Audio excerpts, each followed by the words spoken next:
Good evening and welcome to Winter Class. I'm Wayne Bresky. And I'm Doug Flickenheiser. And today we're going to talk about... What are we talking about? What are we talking about? Looks like we're talking about, we're doing a power ranking special. Power ranking special. Top 10 jerseys of, what kind of jerseys? Top 10 All-Star Game jerseys.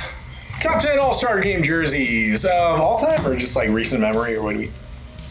Objectively the best ones ever. Objective. There ain't no... Wait. Yeah, yes. You can't question it. We pulled high-ranking people in the field, and we got the data. Yep. So here it is. I even talked to a seamstress. Yes. So we went deep into the corners, as they say. Right. That's what they say in the fabric industry. Yeah, and the hockey. Oh right, yeah, that one too. Deep in the corners. Well, you know, they play. Anyway, these are the top 10s of power all time. rankings. Power ranking top 10, top 10. We don't charge up anymore, right? Oh, we do? Okay. No, we're not doing that. Okay. What, top 10 power ranking special. Top 10 All-Star Game jerseys. all time. Objectively the best. Here we go.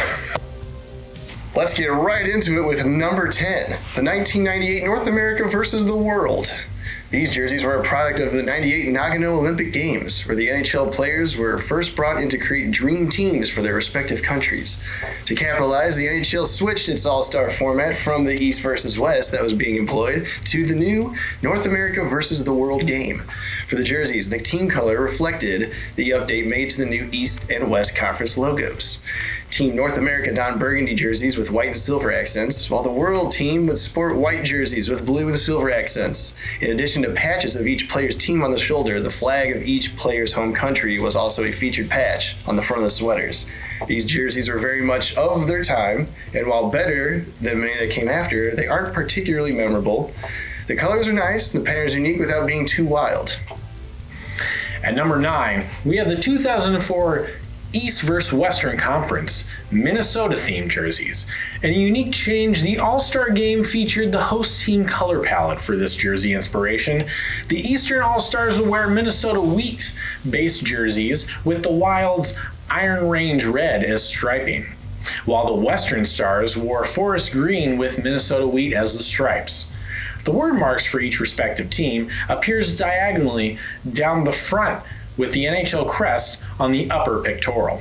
Additionally, there are some stars on the tail stripes to reassure you of the jersey's purpose.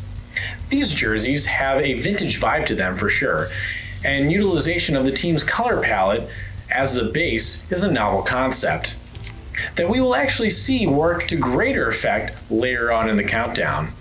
For all of its good, there's just a lack of all-star luster that comes with these particular sweaters.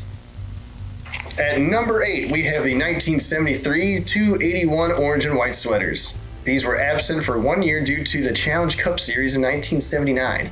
These jerseys were an overhaul of the previous All-Star Game design and brought along its own set of rules. From this point until 1993, the home division would don the white jersey while the other would wear the dark, in this case orange. These are the jerseys that really began the All-Star aesthetic. The colors of the NHL crest are utilized to full extent as the basis of the jersey's colors and stripes. One odd carryover from the previous design was to keep the 2 stars, with the NHL crest inset on the upper pectoral region of the jersey. Along with the shoulder patches, these jerseys kinda overkill the crest. With stars on the tail stripes and pants, these definitely let you know it's an all-star event. But maybe not with the best concept of subtlety. And number 7 takes us right to the next iteration of the 1982 sweaters. These continued the use of the orange and black, like the crest, but brought along a backlog of stars. Stars.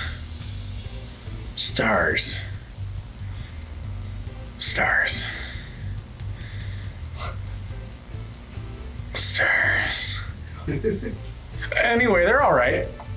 And now we're moving right into the 90s, son, with the 94 to 97 Perpentile numbers at number 6. These utilize the newly designed conference name changes as well as some very Batman Forever colors. Along with the NBA, the NHL helped to solidify the sports color scheme of the 90s.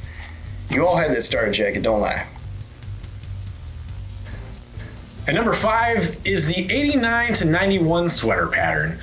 I mean, what else do we have to say? This is peak 90s hockey. And we all know what peak 90s is, right? Am I right? You get it? Do you get it? It's 90s.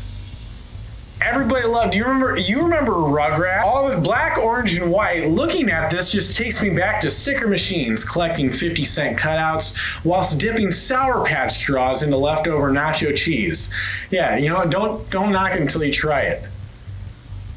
Number 4 just might be my favorite segment of the show. That's right, it's the 1984 to 1986 Wales Campbell sweaters. The upgraded logo type on the front pushes this up from the one in 1983.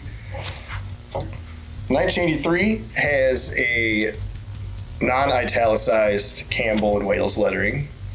What I have here is more like the 1984 to 86 counterpart, where it's italicized.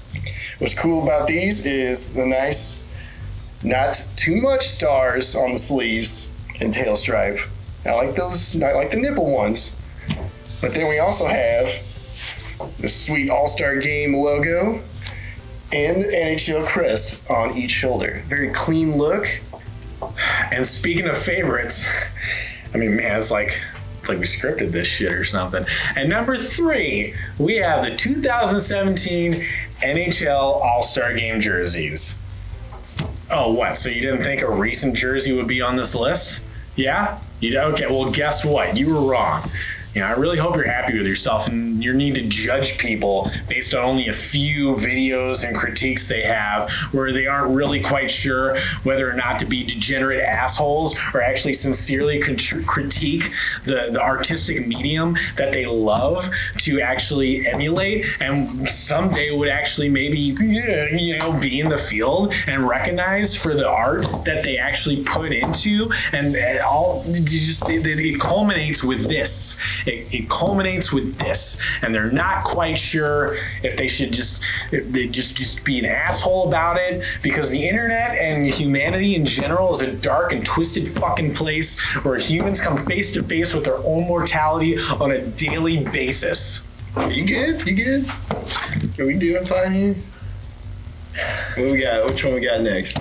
Just do the next one. LA Kings, yeah, it was 4 different color schemes. Just do the next one. 4 different color schemes. All right.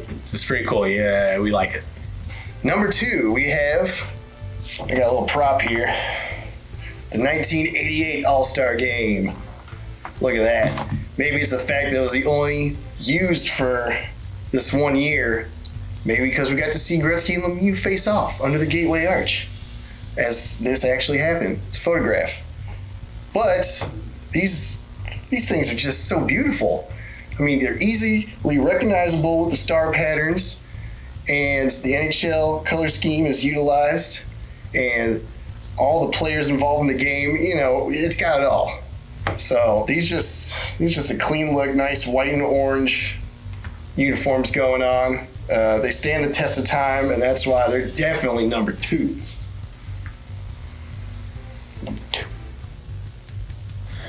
So what could possibly top this, you say? Well, it's got to be Drizzy's jersey. That's right. The 1992 All-Star Game jersey that celebrates the 75th anniversary of the inaugural All-Star Game. Yeah, okay, there's some, games before that were, maybe consider All-Star Game. This is the official first All-Star Game jersey, and that's what we're going to go with. It's the original, okay? So you can't argue with it. I can't argue with it. He can't argue with it. Nobody can argue with it, okay? It's a moot point.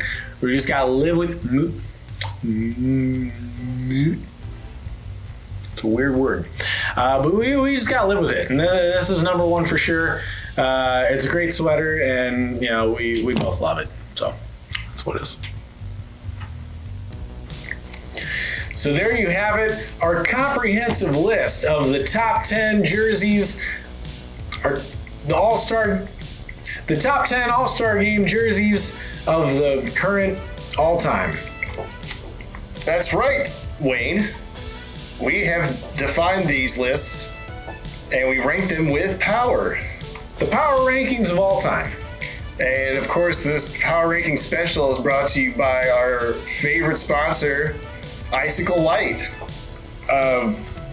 Great light for a snowy. I forgot it, dude. Fucking. The right lights for a snowy night. Yeah. That's it. A light lager made from real icicle drippings. Icicle drippings. Yep. It's the right light for a snowy night.